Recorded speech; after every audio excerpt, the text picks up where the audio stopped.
చాలా సంతోషం ఈ ఉదయకాల సమయంలో మీ మధ్యలో ఇలా ఉండటం. ఇది కేవలము ప్రభు ఏర్పాటు చేసిన దినము. దేవుని కృపని నేను నిశ్చయంగా నమ్ముచున్నాను. మీరు నమ్మితే గట్టిగా ఆమేన్ చెప్పండి. మీరు దయచేసి ఒక విషయాన్ని గమనించుకోవాలి. మీరు గట్టిగా హల్లెలూయా చెప్పాలి, గట్టిగా ఆమేన్ చెప్పాలి. లేకపోతే ఈరోజు పని అవ్వదు. ఇక్కడ ఏం చెప్పాలి? గట్టిగా ఆమేన్ చెప్పాలి, గట్టిగా హల్లెలూయా చెప్పాలి. లేకపోతే ఇక్కడ పని అవ్వదు. ఇప్పుడు చెప్పండి గట్టిగా హల్లెలూయా. అది దేవునికి స్తోత్రం. ఈ ఉదయకాల సమయంలో నన్ను ఇక్కడ ఆహ్వానించిన పాస్టర్ గారికి నా ప్రత్యేకమైన వందనాలు, అమ్మగారికి నా ప్రత్యేకమైన వందనాలు, మీ అందరికీ వందనాలు. ఈ ఉదయకాల సమయంలో దేవుడు ఇక్కడ కూర్చున్న ప్రతి బిడ్డని దీవించి ఆశీర్వదించునుగాక. నేను మీ పాస్టర్ గారు కలిసి మొట్టమొదటిసారిగా సెప్టెంబర్ మాసం పోయిన సంవత్సరం మణిపూర్ అన్న రాష్ట్రానికి వెళ్ళాం. మేమిద్దరం అక్కడ కలిసాం, ఇక్కడ ఎక్కడ కలవలేదు. మమ్మల్ని దేవుడు అక్కడ కలిపాడు. తర్వాత మేమిద్దరం ఫోన్లో మాట్లాడుకుంటూ మేమిద్దరం అక్కడ ఒక వారం రోజులు ఒకే హోటల్లో రూమ్మేట్స్ అన్నమాట. ఆ తర్వాత మేము వచ్చిన తర్వాత మరలా కొన్ని విషయాలు మాట్లాడుకుని కొంతమంది మమ్మల్ని సంప్రదించినప్పుడు మా హృదయాలు కదల్చబడి మరలా మేము డిసెంబర్ మొదటి వారంలో మణిపూర్ రాష్ట్రానికి మరలా ఇద్దరం వెళ్ళాం. మొట్టమొదటిసారిగా నలుగురు వెళ్ళాము. విజయ్ కుమార్ గారు, ఇంకొక ఆయన వచ్చారు, నేను, పాస్టర్ సింగ్ గారు, మేము వెళ్ళాం. తర్వాత రెండోసారి మేమిద్దరమే ధైర్యం చేసి వెళ్ళాం. ప్రభువు మమ్మల్ని అక్కడ అడుగడుగునా మమ్మల్ని కాచి క్షేమకరంగా మరి మమ్మల్ని ఇక్కడికి తీసుకుని వచ్చారు. మరి పాస్టర్ గారు మీకు చెప్పారో లేదో తెలియదు, మీరు కంగారు పడతారని చెప్పుండ్రు అనుకుంటున్నాను. మేము ఫ్లైట్ దిగి బయటకు వస్తున్నప్పుడు 13 మందిని కాల్ చేసినట్లు మాకు వార్త వచ్చింది. వార్త వస్తే అక్కడ ఏం జరిగిందంటే, మీరు మళ్ళీ తిరిగి ఆంధ్రాకి వెళ్ళిపోండి అని మాకు కొంతమంది చెప్పారు. కానీ అలా వెళ్ళిపోతే దేవుని చిత్తాన్ని నెరవేర్చినట్లు కాదని మేము ముందుకు సాగాం. అక్కడ మన తెలుగు ఒక ఆయన ఎస్పీగా పనిచేస్తున్నారు. ఆ తెలుగు ఆయన మాకు పోలీస్ ప్రొటెక్షన్ కల్పించి మేము ఆ ప్రాంతాలకి చుర్చాంద్పూర్ అన్న ప్రాంతానికి వెళ్ళే వరకు పోలీసులతో కాపుదల మాకు ఏర్పాటు చేసి మమ్మల్ని అక్కడికి క్షేమకరంగా ఉండటానికి ఆయన కొన్ని ఏర్పాట్లు చేశారు. ఎన్ని పోలీసు ఏర్పాట్లు ఉన్నా సరే దేవుని ఏర్పాటు ముందు అవన్నీ చాలా చిన్నవి. నమ్మిన ఆమేన్ చెప్పండి. హల్లెలూయా. అలా మా స్నేహం ఏర్పడింది. ఈరోజు ఇలా ఉండటానికి కారణం దేవుని కృప, తర్వాత మీ పాస్టర్ గారి మంచితనం. హల్లెలూయా. కొద్ది నిమిషాలు దేవుని వాక్యంలోకి వెళ్ళిపోదాం. మొదటి సమూయేలు 17వ అధ్యాయం. మొదటి సమూయేలు 17వ అధ్యాయం 47వ వాక్యాన్ని చదువుదాం. అప్పుడు యెహోవా కత్తి చేతను ఈట చేతను రక్షించువాడు కాడని ఈ దండు వారందరూ తెలుసుకొందరు. యుద్ధము యెహోవాదే, ఆయన మిమ్ముని మా చేతికి అప్పగించునని చెప్పాను. చాలు, నాతో పాటు ఈ మాటలు చెప్పండి. అప్పుడు, కొంచెం గట్టిగా, అప్పుడు యెహోవా కత్తి చేతను ఈట చేతను రక్షించువాడు కాడని ఈ దండు వారందరూ తెలుసుకొందురు.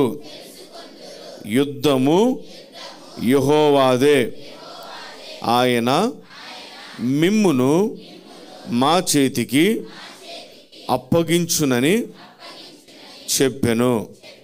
మీ పక్కన వాళ్ళ వైపు తిరిగి యుద్ధము యెహోవాదే అని చెప్పండి. గట్టిగా చెప్పాలి. యుద్ధము యెహోవాదే. నాతో పాటు చెప్పండి. యుద్ధము యెహోవాదే. మళ్ళీ ఒకసారి, యుద్ధము యెహోవాదే. యుద్ధము యెహోవాదే. ప్రార్థన చేసుకుందాం. పరిశుద్ధుడా, నీకు వందనాలు తండ్రి. ఉదయకాల సమయంలో చదవబడిన ఈ లేఖనాల నుంచి మీరు మాతో మాట్లాడండి ప్రభా. లోతైన అనుభవంలోకి మీరు తీసుకువెళ్ళండి. ఆత్మీయ జీవితంలో ఎక్కలేని ఎత్తైన స్థలాలకి మీరు మమ్మల్ని నడిపించండి. వచ్చిన ప్రతి బిడ్డను మీరు ఆశీర్వదించండి ప్రభా. మా హృదయం అనబడిన పొలములో మీ వాక్యం అనబడిన విత్తనాలు పడి నీరు కట్టి ఫలించే కృపను మీరు దయచేయండి. ఈ కార్యక్రమానికి తండ్రి అయా, ఈ సంఘానికి వ్యతిరేకంగా లెగుస్తున్న ప్రతి విధమైన అంధకార దురాత్మ శక్తులను నజరేయుడైన యేసుక్రీస్తు నామములో మీరు లయపరచమని ప్రార్థన చేస్తున్నాం. ఈ ఉదయకాల సమయంలో నీ ప్రసన్నతతో, నీ సన్నిధితో తండ్రి, నీ ఆత్మీయ ఆహారంతో మీరు మమ్మల్ని తృప్తిపరచమని నజరేయుడైన యేసుక్రీస్తు అతి పరిశుద్ధమైన నామంలో అడిగి వేడుకొనుచున్నాము తండ్రి. గడికి చెప్పండి ఆమేనని. మొదటి సమూయేలు గ్రంథము 17వ అధ్యాయంలో ఓ మాట చదివాం, 47వ వాక్యంలో. ఆ మాట చదివినప్పుడు ఆ మాటలో మనకి బాగా కనపడింది ఏంటంటే, యుద్ధము యెహోవాదే. ఎవరిదంట యుద్ధము? ఏంటి యెహోవాది? ఎవరిది? యుద్ధము యెహోవాదే. దేవునికి స్తోత్రం, హల్లెలూయా. ఈ 17వ అధ్యాయం మొట్టమొదటిగా మనం చూసినప్పుడు ఫిలిష్తీయులు తమ సైన్యములను యుద్ధమునకు సమకూర్చి, ఎక్కడ సమకూర్చారయ్యా అంటే యోధా దేశంలో అని ఉంటుంది. ఎక్కడ? ఏ దేశంలో? ఫిలిష్తీయులేమో పక్క నుంచి వచ్చారు. యోధా దేశంలో ఎక్కడ తీసుకొచ్చారంటే చొరబడి ఆక్రమించి బోర్డర్లో ఉన్న పోలీసుల్ని, మిలిటరీ వాళ్ళని చంపేసేసి వీళ్ళు ఏం చేశారంటే వారి సైన్యాన్ని తీసుకొచ్చి యోధా దేశంలో మొహరింప చేశారు. అంటే మన భాషలో చెప్పుకోవాలంటే మన పక్క దేశస్తులు మన భారతదేశంలో చొరబడాలి అంటే బోర్డర్ సెక్యూరిటీ ఫోర్స్ అని ఉంటుంది. దాన్ని ఆ బ్యారియర్స్, ఆ బోర్డర్ని పగలగొట్టుకుని లోపలికి వచ్చి మన దేశంలో చొరబడినట్లు కొన్నిసార్లు మనం చూస్తూ ఉంటాం.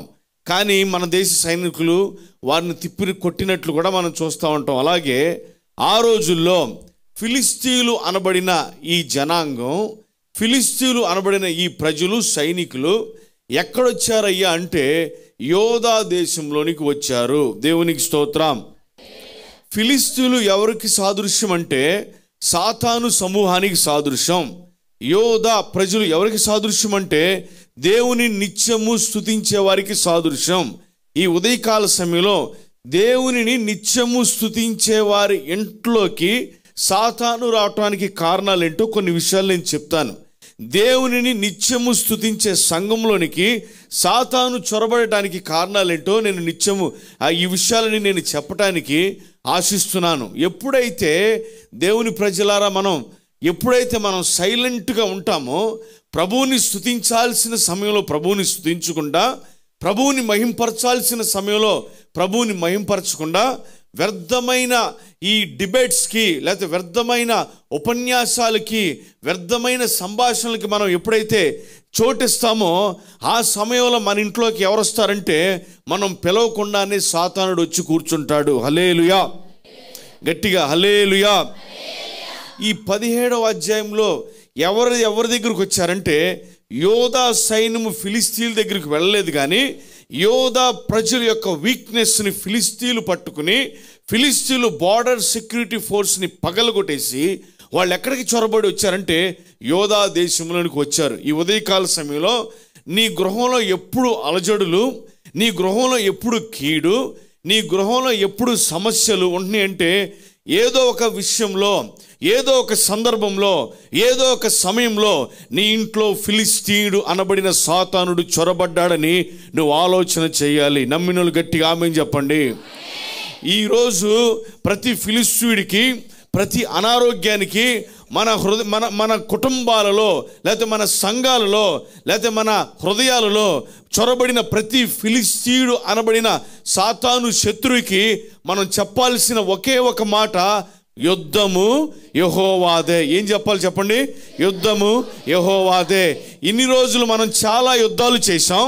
ఇన్ని రోజులు మనం వాళ్ళ దగ్గరికి పరిగెత్తాం. ఇన్ని రోజులు మనం వాళ్ళ దగ్గరికి, వీళ్ళ దగ్గరికి పరిగెత్తుకుని వెళ్ళి ఎన్నో సలహాలు తీసుకున్నాం, సూచనలు తీసుకున్నాం. అయినా సరే ఫిలిష్తీయుడు, మన ఇంట్లో చొరబడిన ఫిలిష్తీయుడు, మన సంఘంలో చొరబడిన ఫిలిష్తీయుడు బయటికి వెళ్ళపోయేసరికి మనం చేతులెత్తేయాల్సిన అవసరం ఏమీ లేదు. మన తల తీసుకువెళ్ళి వాడి కాళ్ళ దగ్గర పెట్టాల్సిన అవసరం అంతకంటే లేదు. మనం చెప్పాల్సిన మాట యుద్ధము యెహోవాదే. ఏం చెప్పాలి? యుద్ధము యెహోవాదే. దేవునికి స్తోత్రం, హల్లెలూయా. ఒకరోజు చిన్న దావీదు, లిటిల్ డేవిడ్, వాళ్ళ నాన్నగారు పిలిచి, దావీదు నీ అన్నలు 3 ఆర్మీలు ఉన్నారా, సౌలు ఆర్మీలు ఉన్నారు, ఈ క్యారేజ్ తీసుకెళ్ళి నీ అన్నలకి ఇవ్వు, అమ్మ జున్ను వండింది, రొట్టెలు చేసింది, మంచి కూర వండింది, వాళ్ళు ఏం తింటున్నారు అక్కడ, నువ్వు తీసుకెళ్ళి ఇవ్వు నాన్న అంటే దావీదు ఏం చేస్తాడంటే సరే డాడీ అని ఒక గాడిదని సిద్ధపాటు చేసుకుని దావీదు ఆ గాడిదెక్కి ఎక్కడికి వస్తాడంటే ఫిలిస్తీన్లు ఆర్మీ తర్వాత యూదా ఆర్మీ ఉన్న ప్రదేశానికి దేవుని చేత అభిషేకించబడిన దావీదు అక్కడికి వచ్చినట్లు దేవుని లేఖనాలు సెలవిస్తున్నాయి. ఎక్కడికి వచ్చాడంటే 2 ఆర్మీస్ ఉన్న చోటకి వచ్చాడు దావీదు. వచ్చిన తర్వాత అక్కడ ఈ యూదా ఆర్మీ అంతా ఏమైపోయిందంటే గడగడ గడగడ ఉనికిపోతున్నారు. ఒకడున్నాడు, వాడి పేరు గొలియాత్. ఏం పేరు వాడిది? Very good, Goliath. ఈ గొలియాత్కి పొద్దున్నే చక్కగా బ్రేక్ఫాస్ట్ చేసి కిందకు వచ్చేస్తాడు లోయలోకి. బ్రేక్ఫాస్ట్ చేసి టిఫిన్ చేసి కిందకు వచ్చి, అరే మీలో నన్ను ఎదిరించే వాళ్ళు ఎవరైనా ఉన్నారా అని ఒక సవాలు విసిరి వెళ్ళిపోతాడు.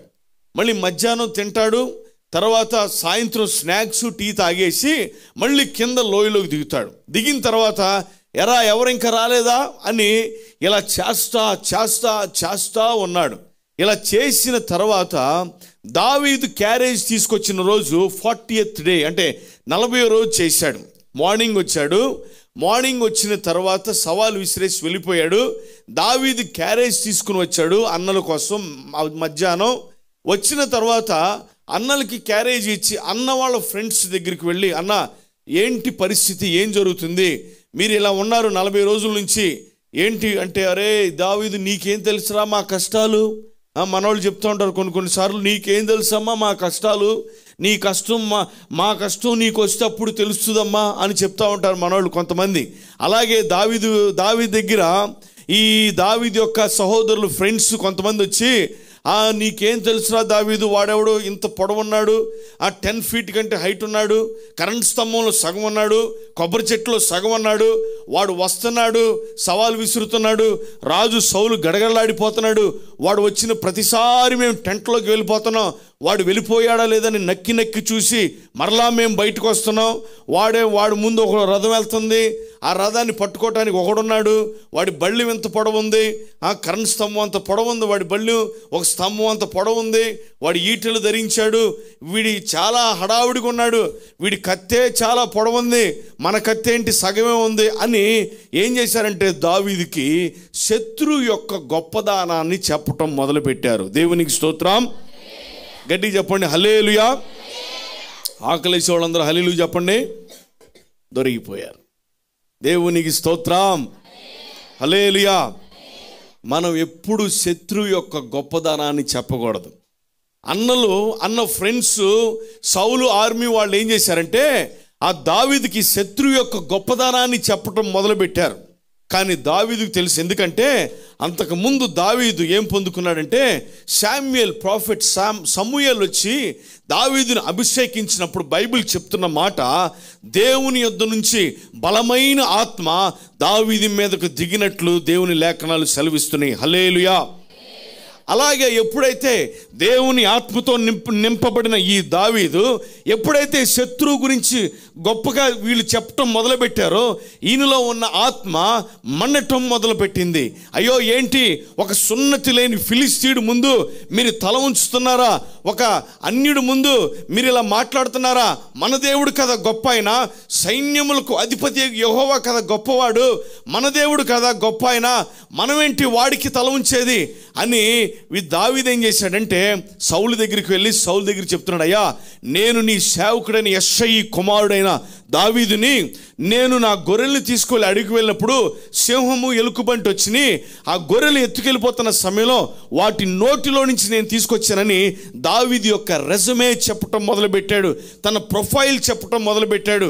ఎప్పుడైతే చెప్పటం మొదలుపెట్టాడో సౌలు గారు ఏం చేశారంటే దావీదుకి తన యుద్ధ వస్త్రాలు వేయించటం ఉన్నప్పుడు ఆ యుద్ధ వస్త్రాల్లో దావీదు మునిగిపోతాయా, నాకు ఏం అవసరం లేదు, వాడు వచ్చిన టైంలో నేను కిందకి వెళ్తాను, వెళ్ళి వాడి మీద నేను యుద్ధం ప్రకటిస్తానని చెప్పాడు. దేవునికి స్తోత్రం.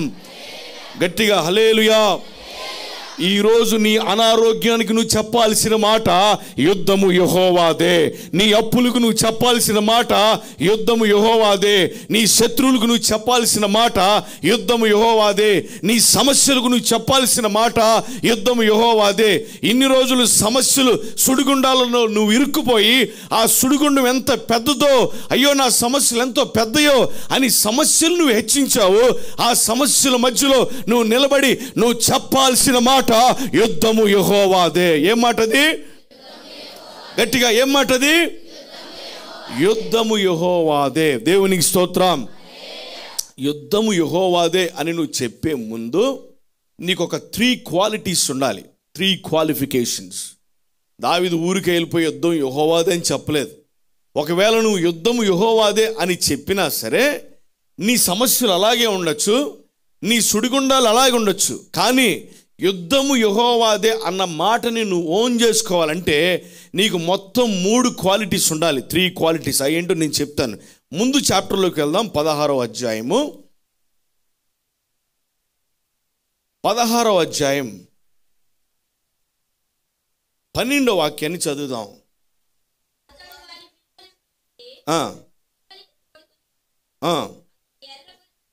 అతడు ఎర్రని వాడును, చక్కని నేత్రములు గలవాడును, చూచుటకు సుందరమైన వాడునై యుండెను. అతడు రాగానే నేను కోరుకున్నవాడు ఇతడే, నీవు లేచి వానిని అభిషేకించుమని యెహోవా సెలవివ్వగానే శామ్యూయేలు తన కొమ్ములో ఉన్న తైలంతో దావీదుని అభిషేకించినట్లు దేవుని లేఖనాలు సెలవిస్తున్నాయి. దేవునికి స్తోత్రం. గట్టిగా చెప్పండి హల్లెలూయా అని. మళ్ళీ చెప్పండి హల్లెలూయా అని. అతడు వానిని పిలువనంపించి లోపలికి తోడుకుని వచ్చెను. అతడు అంటే ఎవరండి? దావీదా? సౌలా? దావీదు. అభిషేకించడానికి శామ్యూయేలు గారు ఈ ఇంటికి వచ్చినప్పుడు, యెష్షై ఇంటికి సమూయేలు ప్రవక్త యెష్షై ఇంటికి వచ్చినప్పుడు అందరు అన్నలను నిలబెట్టాడు తండ్రి తీసుకొచ్చి తన కుమారుల్ని. దేవుడు చెప్తున్నాడు, ఇతడు కాడు, అయ్యా యెష్షై గారు మీకు ఇంతమందే కుమారులా, ఇంకెవరైనా ఉన్నారా అంటే ఒకడు ఉన్నాడు, వాడికి చదువు అవ్వకపోతే గొర్రెలు కొని రోజు అటు అడవికి వెళ్తూ ఉంటాడు. పొద్దున్నే ఎర్లీ మార్నింగ్ వెళ్ళిపోతాడు, వాళ్ళ అమ్మ క్యారేజ్ పట్టుద్ది, మధ్యాహ్నం అక్కడ తినేసి మళ్ళీ చీకటి పడక మునిపే, సూర్యోదయానికి మునిపే మరలా తిరిగి ఇంటికి వచ్చేస్తాడంటే ఒక్కసారి అతన్ని పిలిపించింది అంటే లేదండి, అతనికి అంత క్యాపబిలిటీ లేదు సార్ శామ్యూయేల్ గారు, మీరు మా వాళ్ళు చూడండి, ఈ 3 ఉన్నారు, సౌల్ ఆర్మీలో ఉన్నారు, 7 feet అండి, వీళ్ళని చూడండి. లేదు ఒక్కసారి పిలిపించిందంటే దావీదుని పిలిపించినప్పుడు దావీదు గురించి బైబిల్ చెప్తున్న సాక్ష్యం మొట్టమొదటిది, అతడు ఎర్రని వాడు. దేవునికి స్తోత్రం. అయ్యా మరి నేను నల్లగా పుట్టాగా, పేరెన్ లవ్లీ రాసుకోనా, పేరెవరు రాసుకోనా, లేకపోతే రోజు గంధం రాసుకోనా, ఈ దీని గురించి కాదు, మేము ఎర్రగా అవ్వాలని చెప్తున్నావుగా, దీని గురించి కాదు. ఆ ఎరుపు వేరు, ఇది వేరు. అతడు ఎర్రని వాడు. ఫస్ట్ పాయింట్, అతడు దేవుని రక్తంలో కడిగి శుద్ధీకరించబడిన వాడు. గట్టి చెప్పండి ఆమేన్, హల్లెలూయా. యుద్ధము యెహోవాదే అని చెప్పబడే మునుపు దేవుడు నిన్ను కోరుకోవాలి, దేవుడు నిన్ను వాడుకోవాలి. దేవుని శత్రువు ముందు ఆయన నిన్ను హెచ్చించాలి. నీ సమస్యలకి ఆయన ఒక పరిష్కారం చెప్పాలి అంటే, నీ సమస్యలు నీ చేతులతోనే అణిచివేయాలి అంటే, నీ సమస్యల్ని తీసుకొచ్చి నీ పాదాల దగ్గర ప్రభువు పడేయాలి అంటే, యుద్ధము యెహోవాదే నువ్వు చెప్పాలి అంటే, మొట్టమొదటిగా ఆయన రక్తంలో కడిగి శుద్ధీకరించబడాలి. దేవునికి స్తోత్రం. ఎవరి రక్తంలో? యేసు రక్తంలో.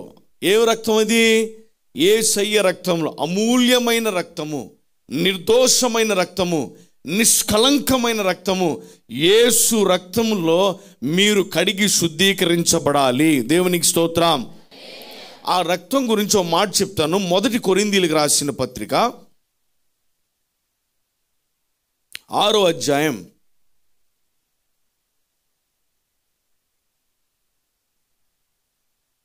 1 కొరింథీయులకు రాసిన పత్రిక 6వ అధ్యాయం 20వ వాక్యాన్ని చదువుదాం.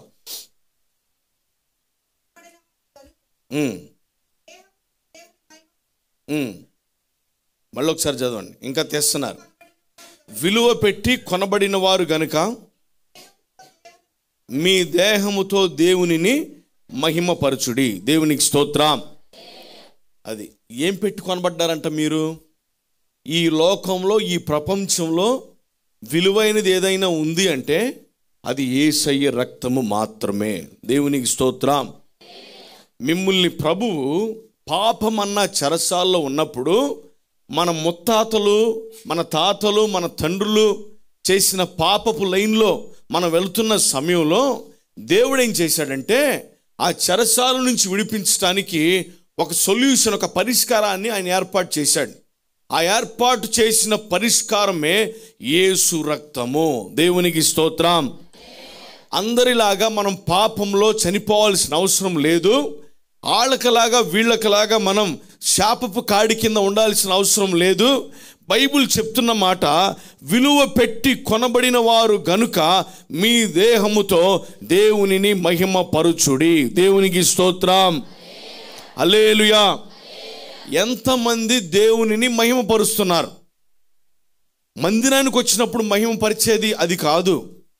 బస్సు ఎక్కినప్పుడు నువ్వు దేవునిని మహిమపరచాలి. బజారులో తిరుగుతున్నప్పుడు నువ్వు దేవునిని మహిమపరచాలి. ఇంట్లో ఉన్నప్పుడు దేవునిని మహిమపరచాలి. నీ నోటిలో నిత్యము ఆయన స్తుతి ఒక ఫోన్లో రింగ్ అయినట్టుగా నీ నోటిలో నిత్యము ఆయన స్తుతి రింగ్ అవుతూనే ఉండాలి. దేవునికి స్తోత్రం.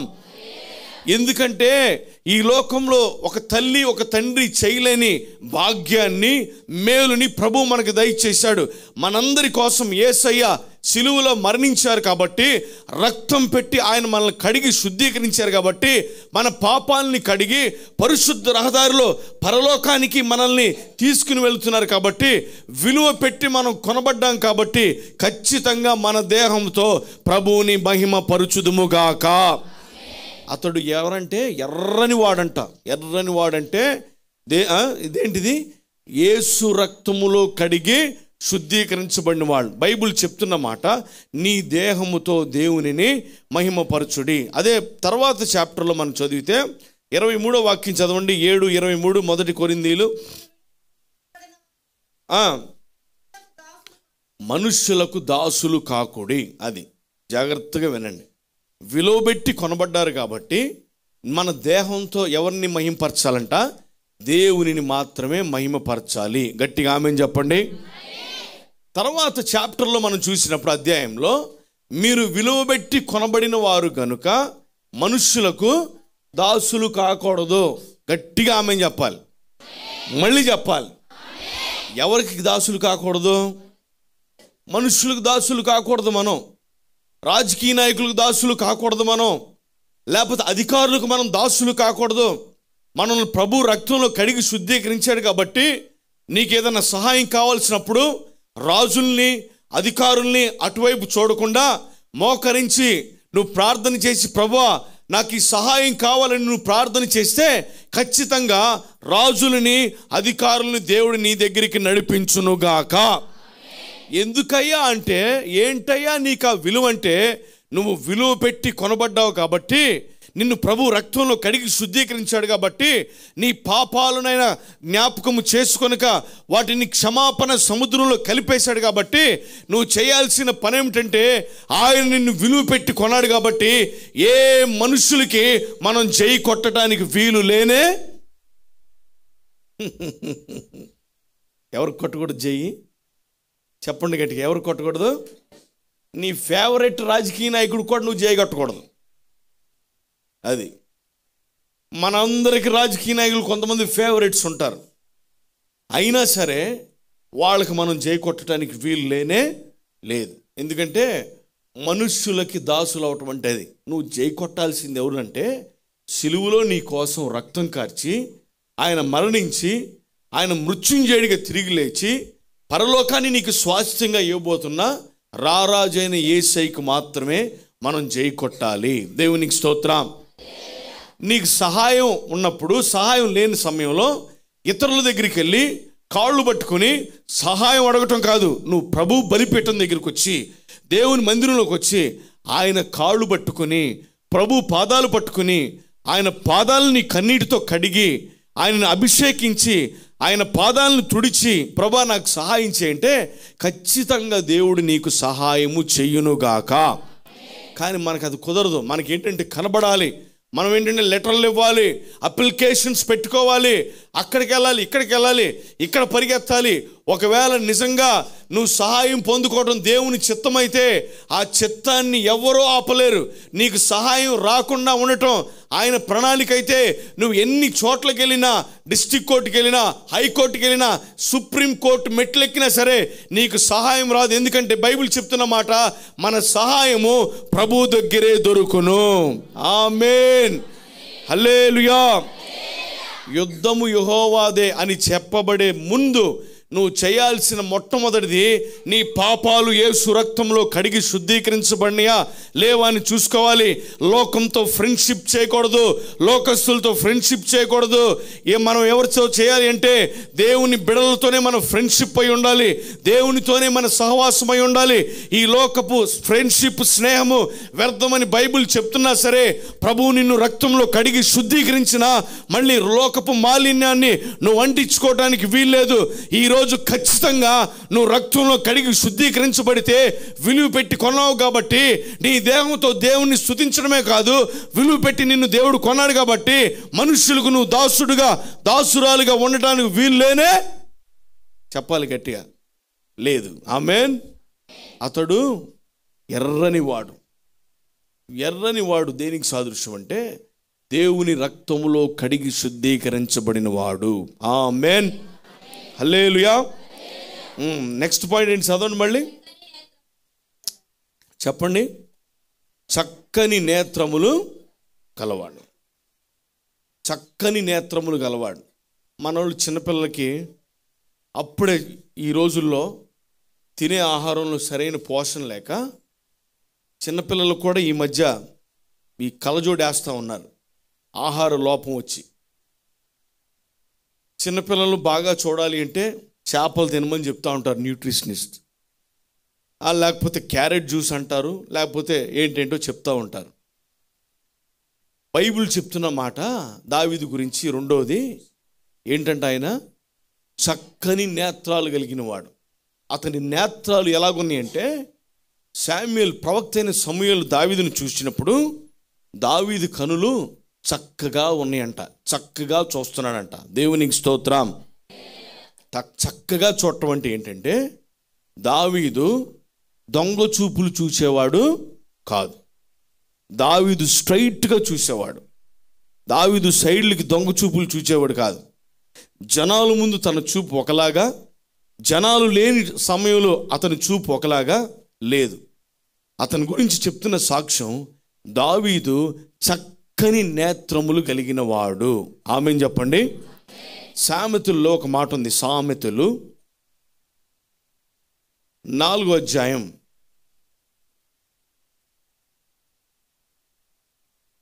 25వ వాక్యం. నీ కన్నులు ఇటు అటు చూడక సరిగాను, నీ కనురెప్పలు నీ ముందర సూటిగాను చూడవాలను. చాలు. చూసారా, కన్నులు ఎలా చూడాలంట? ఇటు అటు చూడక సరిగా చూడాలి. నీ కనురెప్పలు నీ ముందు సూటిగా చూడాలి, స్ట్రైట్గా ఉండాలి నీ కనురెప్పలు. గట్టిగా ఆమేన్ చెప్పండి. కొంతమంది కుర్రోళ్ళు కొత్తగా ఇది నేర్చుకుంటారు, బండి నేర్చుకుంటారు. బండి నేర్చుకున్నప్పుడు ఇంట్లో డాడీ ఏం చెప్తాడంటే, అరే సరిగ్గా చూసి చెప్తారా డాడీలు చెప్తారా? మమ్మీ కూడా చెప్పుద్ది. ఏమని? నిదానంగా వెళ్ళు, సరిగా వెళ్ళు, చక్కగా వెళ్ళు, గోతుల్లో వెళ్ళమాక అని చెప్పుద్ది. దేవునికి స్తోత్రం. బైబిల్ కూడా అదే చెప్తుంది. నీ కనురెప్పలంట ఎలా ఉండాలంట? సూటిగా ఉండాలంట. నీ కనులంట ఎలాగ ఉండాలంట? బైబిల్ చెప్తున్న మాట, అటు ఇటు చూడకూడదంట. ఈ ఆత్మీయ ప్రయాణంలో కుడివైపున లోకాశలు, ఎడమవైపున శరీరాశలు ఉన్నా సరే, నువ్వు ఎదురుగా సిలువ ఉంది కాబట్టి నీ కనులు ఎప్పుడు స్ట్రైట్గా సిలువ మీదే ఉండాలి. ఆమేన్. గట్టిగా ఆమేన్. ఇటువైపు లోకాసులు వచ్చి నిన్ను ఆకర్షించిన, ఇటువైపు నుంచి శరీరాసులు వచ్చి నిన్ను పిలిచిన, నీ ప్రాణాన్ని లాగేసినా సరే, నీ చూపు మాత్రానికి, నీ సైట్ మాత్రానికి, నీ దృష్టి మాత్రానికి యేసయ్య సిలువ నీ ఎదురుగా ఉంది కాబట్టి ఈ ఆత్మీయ పరుగు పందెంలో ఆ సిలువ మీద నువ్వు దృష్టీకరించును గాక. చక్కని నేత్రాలంటే ఇది. నువ్వు కళ్ళజోడు పెట్టుకున్న వాళ్ళు ఈ లోక సంబంధమైన నేత్రాలై, కానీ పర సంబంధమైన నేత్రాలు, ఆత్మీయ నేత్రాలు ఏంటంటే ఇటు అటు చూడక, ఇటు పరిగెత్తకుండా, ఇటువైపుకు పారిపోకుండా సిలువ ముందుంది కాబట్టి ఏ సమస్య వచ్చినా సరే, భుజాల మీద ఎంత భారం ఉన్నా సరే, విమర్శ వచ్చినా సరే, ఏం వచ్చినా సరే, సిలువ ముందుంది కాబట్టి ఆ సిలువ ముందర మనం తిన్నగా వెళ్ళాలని ప్రభువు చెప్తున్నాడు. దేవునికి స్తోత్రం, హల్లెలూయా. ఇంకో చోట ఏముందంటే, కొండల తట్టు కన్నులెత్తి చూచుచున్నాను, నాకు సహాయం ఎక్కడి నుంచి వచ్చునని ఒక క్వశ్చన్ మార్క్. ఈరోజు మనం కొండల తట్టు ఎక్కి చూసినా సరే మనకు సహాయం దొరకపోవచ్చు. పర్వతాలు ఎక్కి ఇటువైపు నుంచి అటు వెళ్ళినా సరే మనకి సహాయం దొరకపోవచ్చు. ఈ ఊరు నుంచి ఆ ఊరు వెళ్ళి అక్కడ ఎవరో ఉన్నారు సహాయం చేస్తారని ఈ ఊరు నుంచి చూచి అక్కడ సహాయం పొందుతామని ఆశతో అక్కడికి వెళ్ళినా సరే మనకి సహాయం దొరకపోవచ్చు. కానీ ఈ ఉదయకాల సమయంలో నీకు సహాయము చేయువాడు సైన్యములకు అధిపతి యెహోవాయే. ఆమేన్, ఆమేన్, ఆమేన్. ఆకాశం వైపు కనులెత్తి నువ్వు ప్రభువుని అడిగితే ఖచ్చితంగా ప్రభు నీకు సహాయం చేస్తాడు. నువ్వు ఎక్కడెక్కడికో వెళ్ళి కొండలెక్కినా, గుట్టలెక్కినా, రాళ్ళెక్కినా, రప్పలెక్కినా, చెట్లెక్కినా, లేకపోతే ఎక్కడెక్కడికో వెళ్ళి నాకు సహాయం కావాలి అని నీ కను దృష్టి వెళ్ళిన ప్రతి చోటకి నీ పాదాలు నడిపించుకుంటూ వెళ్ళినా సరే నీకు సహాయం దొరకదు. కానీ ఈ ఉదయకాల సమయంలో నీ దృష్టి సిలువ మీద ఉండాలి. నువ్వు అటు ఇటు చూడకుండా నీ కనురెప్పలు తిన్నగా ఉంటే ఏం జరుగుద్దంటే ఖచ్చితంగా నువ్వు సహాయాన్ని పొందుతావు. ఖచ్చితంగా నీ కను దృష్టి సరిగ్గా ఉందని అక్కడ అర్థమవుతుంది. దేవునికి స్తోత్రం. దావీదు కనుదృష్టి సరిగ్గా ఉంది. దావీదు ఎవరినో ఆశ్రయించలేదు, రాజులు నమ్ముకోలేదు, రథాలు నమ్ముకోలేదు, మనుషులు నమ్ముకోలేదు. దావీదు ఎవరిని నమ్ముకున్నాడంటే యెహోవాని నమ్ముకున్నాడు. ఎప్పుడైతే దావీదు ఇంటి దగ్గరికి వస్తున్నాడో శామ్యూయేలు ఆ గుమ్మంలో నుంచి, ఆ కిటికీలో నుంచి చూచినప్పుడు దావీదు ఎర్రని వాడును, తర్వాత దావీదుకి ఎలాంటి నేత్రాలు ఉన్నాయి అంటే చక్కని నేత్రములు కలిగిన వాడని బైబిల్ సెలవిస్తుంది. దేవునికి స్తోత్రం. ఈరోజు మన చూపు సరిచేయబడాలి. ఈరోజు మనం చూచే విధానం సరిచేయబడాలి. ఈరోజు మనం ఏమి చూస్తున్నాము, ఎటు వెళ్తున్నాము, మన కనురెప్పలు తిన్నగా ఉన్నాయా, మన కనుదృష్టి సరిగ్గా ఉందా అని ప్రభువు సరిచేయునుగాక. ఆమేన్. అది నెంబర్ 3. మూడోదని చెప్పండి. చూచుటకు సుందరమైన వాడు. అది ముందేం నేర్చుకున్నామంటే ఎర్రని వాడు. రెండోది ఏం నేర్చుకున్నామంటే చక్కని నేత్రములు కలిగిన వాడు. మూడోది ఏంటంటే చూచుటకు సుందరమైన వాడు. అది అందంగా ఉన్నాడంట. ఎలా ఉన్నాడు? అందంగా ఉన్నాడు. వయసు వచ్చిన ఆడపిల్లలకి తల్లిదండ్రులు పెళ్లి చేయాలని చూస్తూ ఉంటారు. ఫోటో ఉందా ఫోటో అని అడుగుతూ ఉంటారు ఈ మీడియేటర్స్ని. ఆ ఫోటో ఉందని తీసుకొస్తాడని, లేకపోతే ఫోన్లో చూపిస్తాడు. ఈ ఫోన్లో ఉన్న ఫోటోలకి పెళ్లి చూపులకు వచ్చే ఆయన ఫోటోకి చాలా తేడా ఉంటుంది. దేవునికి స్తోత్రం. ఈ మధ్య ఏదో ఫిల్టర్లు అంట, ఎడిటింగ్లు అంట, ఏంటేంటో వచ్చేసినాయి. ఎంత నల్లగా ఉన్నా సరే, ఎంత కర్రగా ఉన్నా సరే తెల్లగా చేసేస్తున్నాయి ఈ ఫోన్లు, ఈ మోసం చేసే ఫోన్లు. దేవునికి స్తోత్రం. అబ్బాయి ఎర్రగుంటాడా, అబ్బాయి అందంగా ఉంటాడా, మా అమ్మాయి టాప్ లెవెల్లో ఉంటుంది, మా అమ్మాయిలాగా ఈ అబ్బాయి కూడా ఉండాలి అనగానే ఫోటోలు తీస్తారు. ఫోటో చూడండి, ఓకే రైట్ రమ్మనండి. వెళ్ళి కూర్చోగానే ఒరే ఫోటోలు చూసిన ఆయన ఈయన ఒకటేనారా, ఫోటోలు అట్ట ఉన్నాడు ఇట్ట ఉన్నాడు ఏంట్రా అని మోసపోతూ ఉంటారు, మాటలు అంటూ ఉంటారు. కానీ బైబిల్ చెప్తున్న మాట, బైబిల్ ప్రకారము సుందరమైన వాడు దానికి అర్థం ఏంటంటే లాస్ట్ పాయింట్ మనం నేర్చుకుంటున్నాం. కీర్తనలు 96వ కీర్తన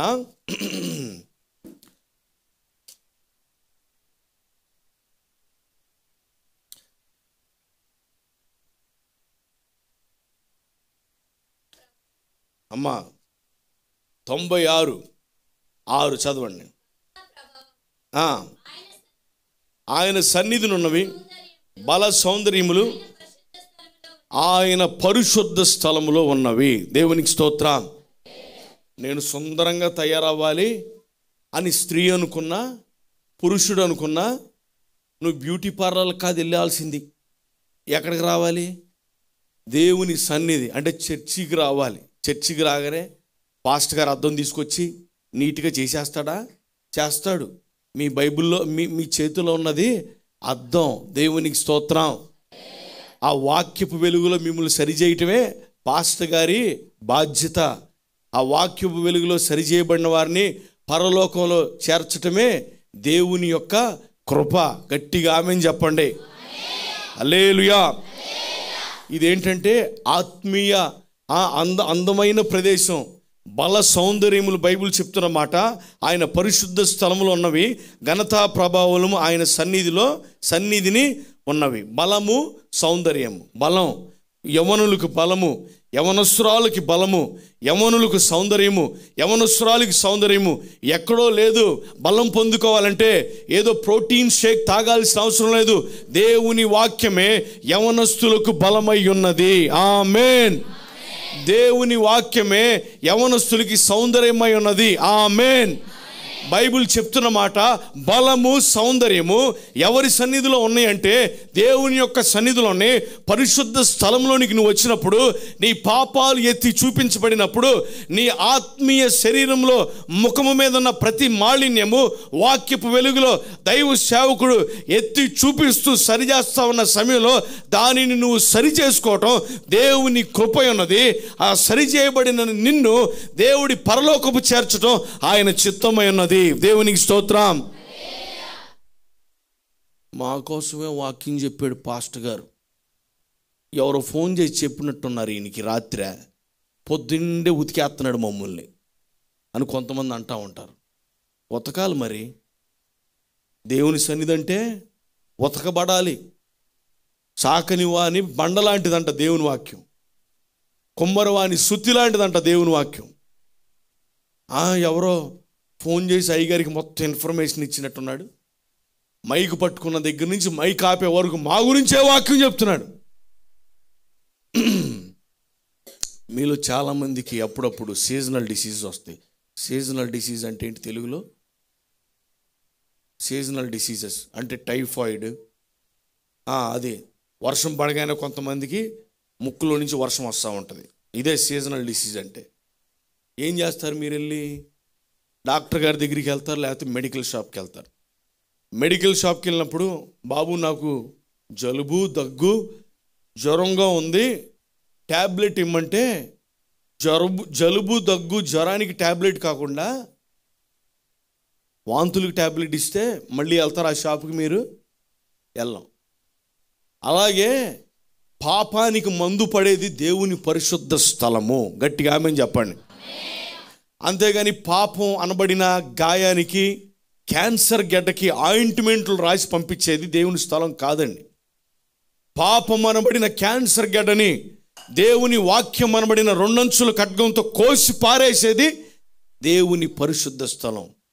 నీ క్యాన్సర్ గడ్డ నీలో ఉన్న బలాన్ని లాగేస్తా ఉన్న సమయంలో నువ్వు దేవుని వాక్యం చేత నువ్వు స్వస్థపరచబడాలి. అంతేగాని ఆయింట్మెంట్లు రాసి పై మెరుగులు దిద్దేసి నిన్ను పంపించేస్తే రేపు నీ ఆత్మకి వాక్యం చెప్పేవారు బాధ్యులవుతారు.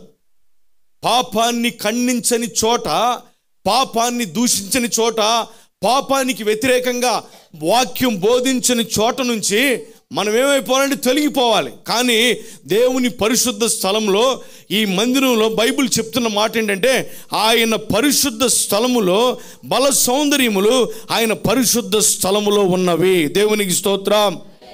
గట్టిగా చెప్పండి హల్లెలూయా. నువ్వు మందిరానికి వచ్చినప్పుడు నీ కరెక్ట్ ట్రీట్మెంట్, నీ రోగాన్ని కరెక్ట్గా డయాగ్నోస్ చేసి కనిపెట్టి, నీ పాపానికి మెడిసిన్ పడేది ఎక్కడంటే దేవుని మందిరంలో మెడిసిన్ పడుద్ది. నీ రోగానికి మెడిసిన్ ఎక్కడ పడుద్ది అంటే దేవుని మందిరంలో పడుద్ది. పాపం చేసేవారులారా దేవుడు మిమ్మల్ని ఆశీర్వదిస్తాడంటే ఆశీర్వదించడం బైబిల్ ఎక్కడా లేదు. నువ్వు దేవుని దగ్గరికి వచ్చి నీ అతిక్రమాలను ఒప్పుకొని, పాపాలను ఒప్పుకొని, ప్రభువా నన్ను క్షమించు, మరలా నేను ఆ రొంపిలోకి దిక్కుండా నీ కృపలో నన్ను జ్ఞాపకం చేసుకో ప్రభు అంటే ఖచ్చితంగా దేవుడు నిన్ను జ్ఞాపకం చేసుకుంటాడు. దేవునికి స్తోత్రం. హల్లెలూయా. గట్టిగా హల్లెలూయా. నీకు బలమైన సౌందర్యమైన ఎక్కడి నుంచి ఉండాలంటే దేవుని సన్నిధిలో నువ్వు పొందుకోవాలి. దావీదు ఎక్కడ పాట పాడినా, చెట్టు కింద పాడినా, లేకపోతే గాడిదెక్కి దారిలో పాడినా, ఇంట్లో పాడినా వాళ్ళ సౌందర్యములు అక్కడికి దిగొచ్చేసి, అందుకని చెప్తున్నాడు, అయ్యా నీ పరిశుద్ధ స్థలములో బలము సౌందర్యం ఉంది, అది నేను పొందుకున్నానని చెప్తున్నాడు. మూడో మాట, సుందరమైన వాడు, అందమైన వాడు. నువ్వు అందంగా తయారవ్వాలంటే, దేవుడు పెండ్లి కొడుక్కి నువ్వు నచ్చాలి అంటే, దేవునికి నువ్వు నచ్చే కార్యక్రమాలు పనులు చేయాలంటే దేవుని మందిరంలో ఆయన బలాన్ని, ఆయన సౌందర్యాన్ని నువ్వు పొందుకోవాలి. దేవునికి స్తోత్రం. హల్లెలూయా. మొట్టమొదటి మాట ఎర్రని వాడు అంటే దేవుని రక్తంలో కడిగి శుద్ధీకరించబడినవాడు. రెండో మాట చక్కని నేత్రములు కలిగిన వాడు. మూడో మాట సుందరమైన వాడు. దేవునికి స్తోత్రం. హల్లెలూయా. నువ్వు సుందరంగా తయారవ్వాలంటే దేవుని పరిశుద్ధ స్థలానికి నువ్వు రావాలి. ఆయన పరిశుద్ధ స్థలాన్ని, ఆయన కార్యక్రమాల్ని నువ్వు అలక్ష్యం చేయకుండా, నెగ్లెక్ట్ చేయకుండా నువ్వు వచ్చి ప్రభు మందిరంలో నువ్వు ఖచ్చితంగా ఆయన్ని ఆరాధిస్తేనే కానీ నువ్వేం చెప్పగలవంటే యుద్ధము యెహోవాదే అని చెప్పగలవు. దేవునికి స్తోత్రం. మాటి మాటికి పాపం క్షమించబడకుండా, రక్తంలో కడిగి శుద్ధీకరించబడకుండా, నేత్రాలు సరిగ్గా లేకుండా నేను సుందరమైన వాడిని, యుద్ధం యెహోవాదే అంటే కుదరదు. యుద్ధం యెహోవాదంటే నువ్వు ఖచ్చితంగా యేసు రక్తంలో కడిగి శుద్ధీకరించబడాలి. యుద్ధం యెహోవాదంటే నీ చూపు, నీ దృష్టి సులువు మీద ఉండాలి. యుద్ధం యెహోవాది అంటే నువ్వు దేవుని సన్నిధికి వచ్చి బలాన్ని, సౌందర్యాన్ని ఆయన పరిశుద్ధ స్థలంలో నీవు పొందుకోవాలి. ఇవన్నీ పొందుకోకుండా శత్రువు నీ మీదకి వచ్చినప్పుడు యుద్ధం యెహోవాదంటే అది పనిచేయదు. పని చేయాలి అంటే, ప్రభు నిన్ను కోరుకోవాలంటే, ప్రభు నిన్ను ఏర్పాటు చేసుకోవాలంటే, నీ శత్రు ముందు ప్రభు నిన్ను హెచ్చించాలి అంటే నువ్వు ఆయన రక్త సంబంధమై ఉండాలి. రక్తంలో కడిగి శుద్ధీకరించబడాలి. నీ నేత్రములు ఎప్పుడు ఆకాశము తట్టు దేవుని వైపే ఉండాలి. మూడోది, దేవుని పరిశుద్ధ స్థలంలో ఆయన బలాన్ని, సౌందర్యాన్ని నీవు పొందుకొందువుగాక. మళ్ళీ చదవండి ఆ మాట. ఎర్రని వాడు,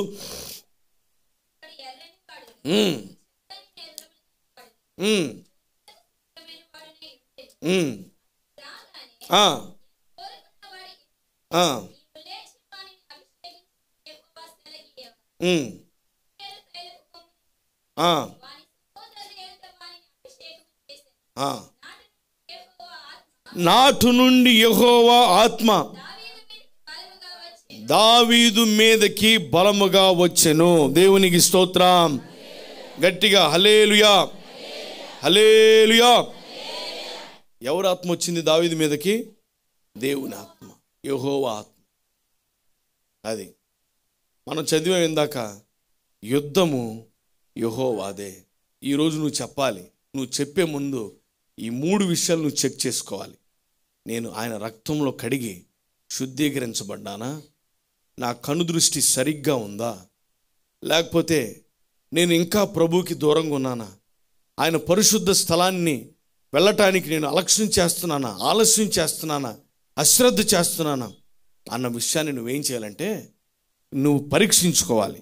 నీ హృదయాన్ని పరిశోధించుకోవాలి. ఇవన్నీ చేసిన తర్వాత లోకంతో నీ స్నేహాలను కట్ చేసుకుని, లోకస్తులతో నీ ఫ్రెండ్షిప్స్ని కట్ చేసుకుని ప్రభు మీద దృష్టి పెడితే నీ ముందు ఎంత పెద్ద శత్రువు అయినా సరే ప్రభు నీ శత్రువులందరినీ నీ పాదాల కిందకి తీసుకుని వచ్చునుగాక. అన్నలు, స్నేహితులు ఏమన్నారంటే ఫిలిస్తీన్ని పొగిడారు. ఈ ఉదయకాల సమయంలో నువ్వు నేర్చుకోవాల్సింది ఏంటంటే, నీ సమస్య ఎంత పెద్దగా ఉందో అన్నది కాదు నీకు కావాల్సింది, ఆ సమస్య వెనకాల నువ్వు ఉన్న దేవుని హస్తాన్ని, సమస్యకు పరిష్కారాన్ని చూపించే దేవుని బలమైన హస్తాన్ని నువ్వు పొగడాలి. ఎదురుగా ఉన్న తుఫాన్ని కాదు నువ్వు పొగడాల్సింది, ఎదురుగా ఉన్న ఆ సమస్యల్ని కాదు, ఎదురుగా ఉన్న గాలి పోటుల్ని కాదు నువ్వు పొగడాల్సింది. నువ్వేం చేయాలంటే, ఎంత గాలివాన వచ్చినా, ఎంత తుఫాన్ వచ్చినా, సమస్యల సుడిగుండంలో ఇరుక్కున్నా సరే, ఆ సమస్యలు సుడిగుండాలు మనం ఆరాధన చేస్తున్న పెద్ద దేవుడికి చాలా చిన్నవైనవి. ఆమేన్. ఈ లోకంలో సమస్యలు సుడిగుండాల్లో ఉన్న వారందరూ చెప్పాల్సింది, నువ్వు దేవుని చేత కడగబడి, నేత్రాలు సెట్ చేయబడి, సుందరమైన వాడివిగా దేవుని పరిశుద్ధ స్థలంలో బలాన్ని పొందుకుని నువ్వు చెప్పాల్సిన మాట ఏంటంటే, యుద్ధము యెహోవాదే. ప్రభు ఈరోజు నిన్ను కోరుకోవట్లేదని నువ్వు అనుకున్నావంటే, ఆయన నిన్ను కోరుకోవాలంటే ఆయన రక్తంలో నువ్వు కడిగి శుద్ధీకరించబడితే ఖచ్చితంగా కోరుకుంటాడు. నీ చూపు తిన్నగా ఉంటే ఖచ్చితంగా నిన్ను కోరుకుంటాడు. నీవు సుందరమైన వాడివి, బలమైన వాడివి అని ఆయనకి చూస్తే ఖచ్చితంగా నిన్ను కోరుకుంటాడు. గొలియాతు వంటి సమస్యలని తీసుకొచ్చి నీ కాళ్ళ దగ్గర వేసే సత్తా ఈరోజు మనం ఆరాధన చేస్తున్న నజరేయుడైన యేసుక్రీస్తుకుంది. హల్లెలూయా. గట్టిగా హల్లెలూయా. మనం చెప్పాల్సిన మాట యుద్ధము, గట్టిగా చెప్పండి, యుద్ధము. ఆ యుద్ధము యెహోవాదని చెప్పే ముందు ప్రభువు నిన్ను కోరుకోవాలి అంటే నీ చూపు సరిగ్గా ఉండాలి, నువ్వు సుందరమైన వాడిగా ఉండాలి, నువ్వు ఎర్రని వాడిగా ఆయన రక్తంలో కడిగి శుద్ధీకరించబడిన వాడిగా ఉంటే ఖచ్చితంగా ప్రభువు నిన్ను అభిషేకిస్తాడు. శత్రువుల్ని కుప్పకొల్చడానికి ఆయన ఒక పాత్రగా, ఒక ఆయుధముగా మనందరినీ దేవుడు తయారు చేయునుగాక. ఆమేన్. మొదటి మాట ఏంటిదండి? రెండోది, మూడోది, ఇట్టి కృపలో ప్రభు మనందరినీ నడిపించునుగాక. ప్రార్థన చేసుకుందాం. ప్రార్థన చేసుకుందాం.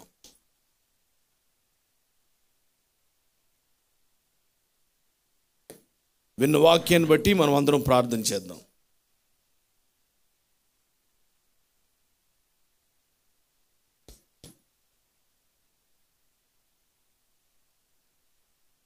ఈ ఉదయకాల సమయంలో ప్రభు స్పష్టంగా మనందరితో మాట్లాడారు.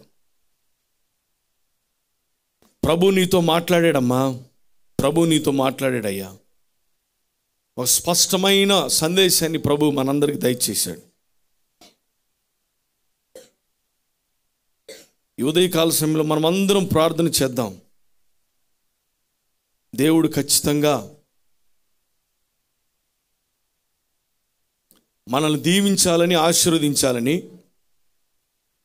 ప్రత్యేకమైన కృపతో మనల్ని జ్ఞాపకం చేసుకోవాలని, ఎక్కడ ఇద్దరు ముగ్గురు కూడి ఆయన నామమున ఉంటారో వారి మధ్యలో ఆత్మస్వరూపిగా సంచరించే దేవుడు, వాగ్దానం చేసిన దేవుడు, నమ్మదగిన దేవుడు ఈ ఉదయకాల సమయంలో మనలోకి వేయించేసి ఉన్నారు. మన మందిరంలోనికి ఆయన వేయించేసి ఉన్నారు. బైబిల్ చెప్తున్న మాట, యుద్ధము యెహోవాదే. ఈ ఉదయకాల సమయంలో నీ సమస్యలకు నువ్వు చెప్పాల్సిన మాట, నీ అనారోగ్యానికి నువ్వు చెప్పాల్సిన మాట, నీ ఆర్థిక ఇబ్బందులకు నువ్వు చెప్పాల్సిన మాట, మారు మనసు పొందని నీ కుటుంబీకులకు నువ్వు చెప్పాల్సిన మాట,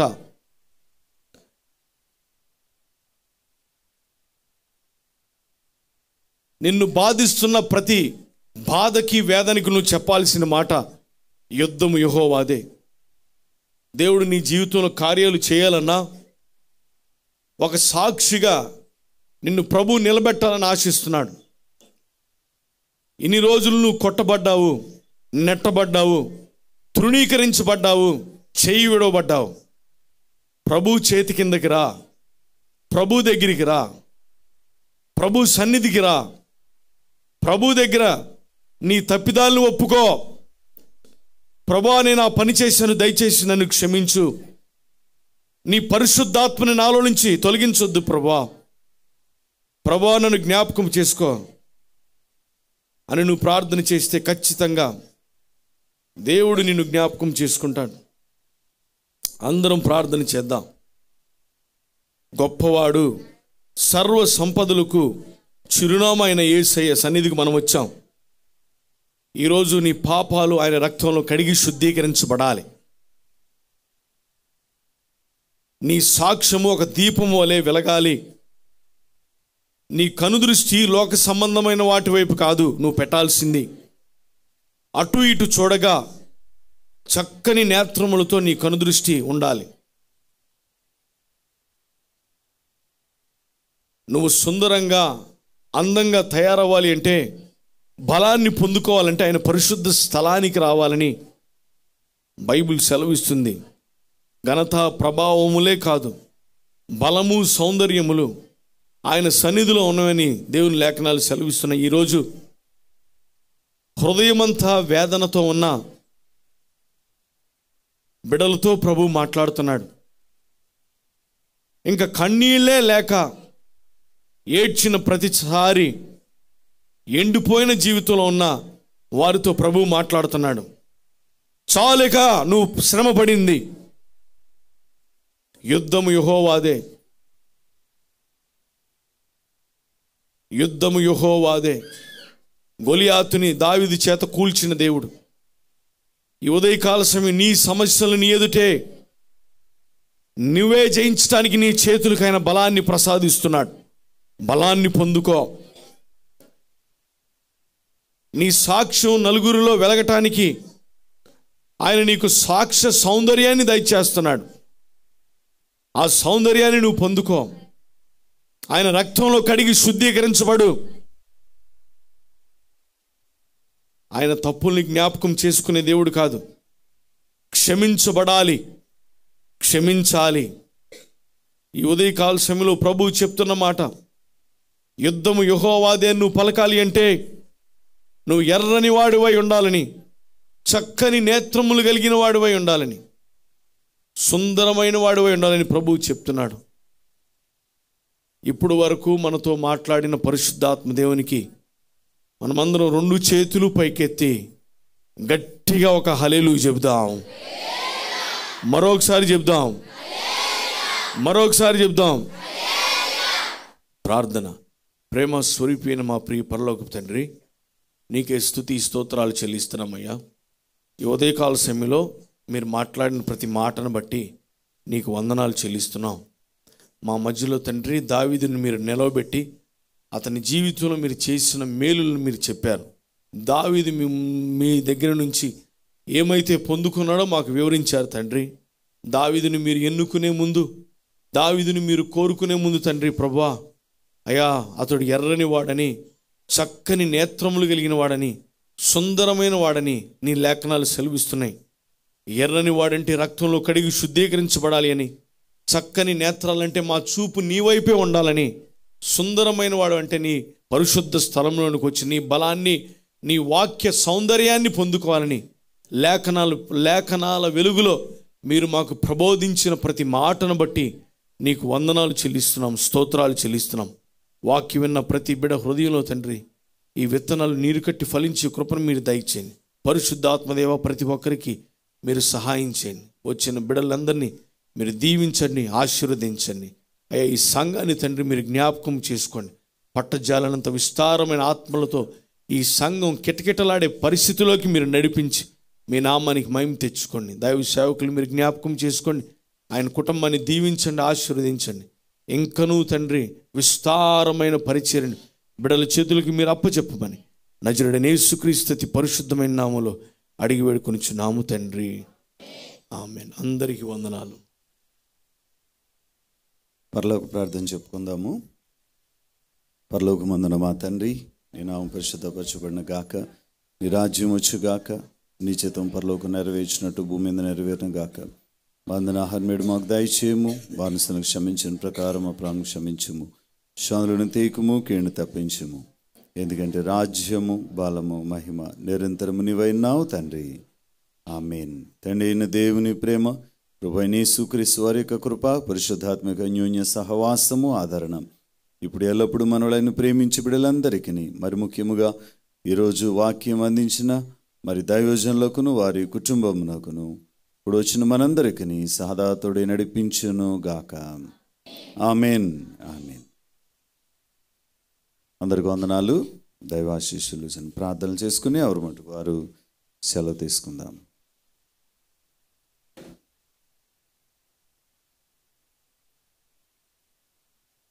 చక్కని వర్తమానాన్ని ప్రభు దైవజనులు మరి నోయల్ విక్టర్ గారి ద్వారా దేవుడు మనకు అందించినారు. దేవుని స్తోత్రం చెప్దాం అందరం. వారికి ప్రత్యేకమైన వందనాలు తెలియజేస్తున్నాం. ఈ రోజంతా కూడా మనతో ఉంటారు.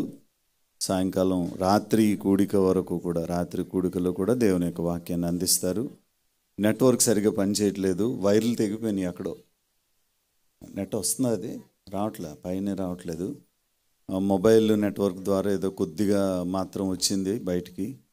మరి మనం ఏం చేయలేం, చాలా అక్కడ అసలు కరెంటు కూడా లేదు. మరి ఏదేమైనప్పటికీ కూడా, ఏది లేకపోయినా పరమ తండ్రి కృప ఉంది. దేవుని స్తోత్రం కలుగును గాక. మంచిది. వారంలో 2 రోజులు కూటాలు జరుగుతాయి. పెనుమర్తిలో ఈరోజు రేపు ఎల్లుండి కూటాలు జరుగుతాయి. వాటి కొరకు ప్రార్థనలు జ్ఞాపకం చేసుకోండి. ఘనంగా ఆ కూడికలు జరగాలి అని.